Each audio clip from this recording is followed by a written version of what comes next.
اللہ تعالیٰ ہمیں عمل کی توفیق دے۔ بھائی نے لکھا ہے خون کو پتلا کرنے کا طریقہ بتا دے۔ میرے محترم بھائیوں، سب سے پہلے یہ جانو خون گاڑھا کیوں ہوتا ہے۔ خون گاڑھا کیوں ہوتا ہے؟ سب سے زیادہ خون گاڑھا ہوتا ہے غصے کی وجہ سے، غصے کی وجہ سے، غصے کی وجہ۔ غصہ مت کرو، غصہ مت کرو۔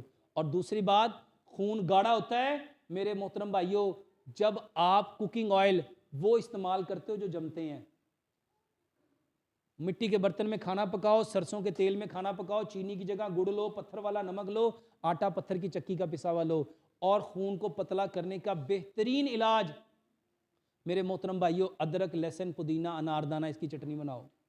ادرک لہسن پودینہ اناردانہ میرے محترم بھائیوں، دنیا میں سب سے بہترین چیز جو خون کو پتلا کرتی ہے وہ ادرک ہے۔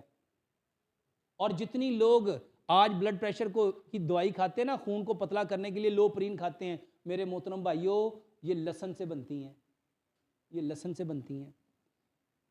ادرک لہسن پودینہ اناردانہ برابر مقدار میں لو اور حسب ذائقہ اس میں سبز مرچ ملاؤ، اور یہ چٹنی صبح بھی دوپہر بھی میرے محترم بھائیوں کھانے کے ساتھ کھاؤ، اور ہر کھانے کے ساتھ کم از کم 1.5 پاؤ سلاد لازمی کھاؤ۔